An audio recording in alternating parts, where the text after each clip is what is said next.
सुल्तानपुर का तियरी गांव है और हमारे साथ हैं ऑल इंडिया मजलिस इत्तेहादुल मुस्लिमीन यानी कि असदुद्दीन ओवैसी की पार्टी के प्रमुख महासचिव और युवा जिलाध्यक्ष जनाब नजमुस साकिब साहब।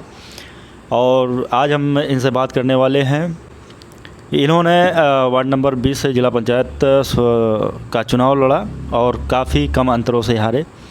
ये वही वार्ड नंबर 20 है जिसके उम्मीदवार लोकसभा बसपा के लोकसभा प्रत्याशी बनाए गए हैं। बसपा यानी कि हाथी के सिंबल से उदय राज वर्मा जी को ये हमारे साथ एतबार फौजी साहब हैं। इन्होंने कड़ी टक्कर दी और 100 लगभग 36 वोटों से मतलब 140 वोट से तो हरवाए गए हम।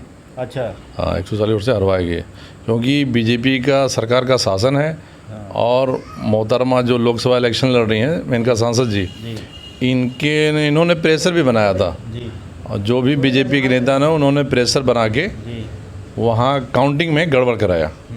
हमारी रिकाउंटिंग भी नहीं सुनी डीएम से। हमने कोर्ट के लिए अप्लाई किया कि वहाँ भी अप्लाई नहीं हुई हमारी। कैसे देखे उदय राज वर्मा जो लोकसभा प्रत्याशी बनाए गए हैं, कैसे देखते हैं इनको आप?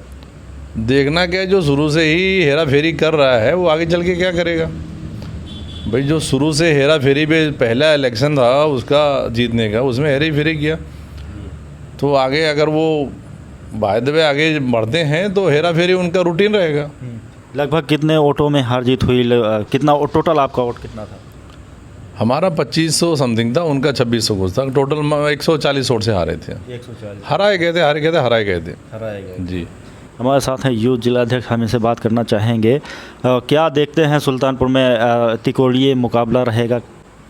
सर देखिए, अभी क्या है कि हमारे ऊपर से जो गठबंधन की बात हो रही थी तो वहाँ पे हमको तो लिया नहीं गया कहीं से भी जी।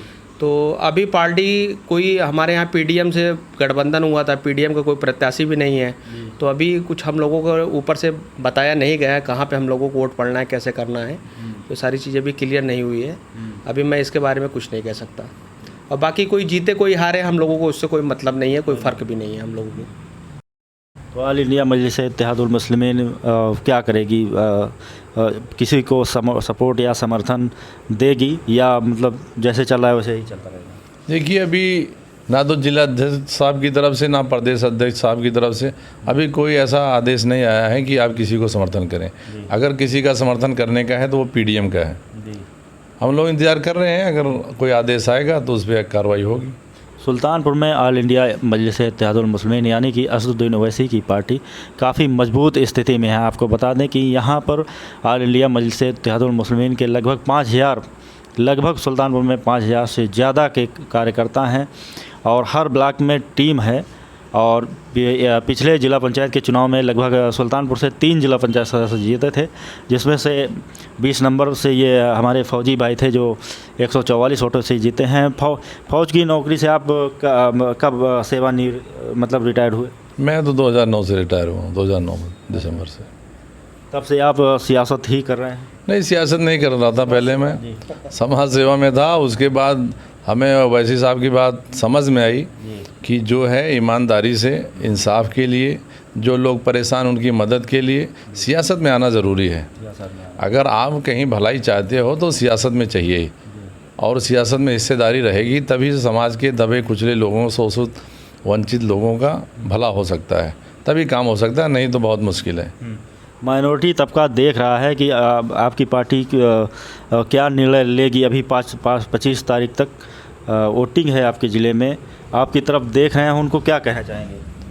मैं उनसे कहना चाहूँगा कि अभी आप इंतज़ार के लिए, पार्टी का कोई गाइडलाइन आएगा उसी पे हम लोग अमल करेंगे जी। जो आदेश होगा उसी पे अमल किया जाएगा।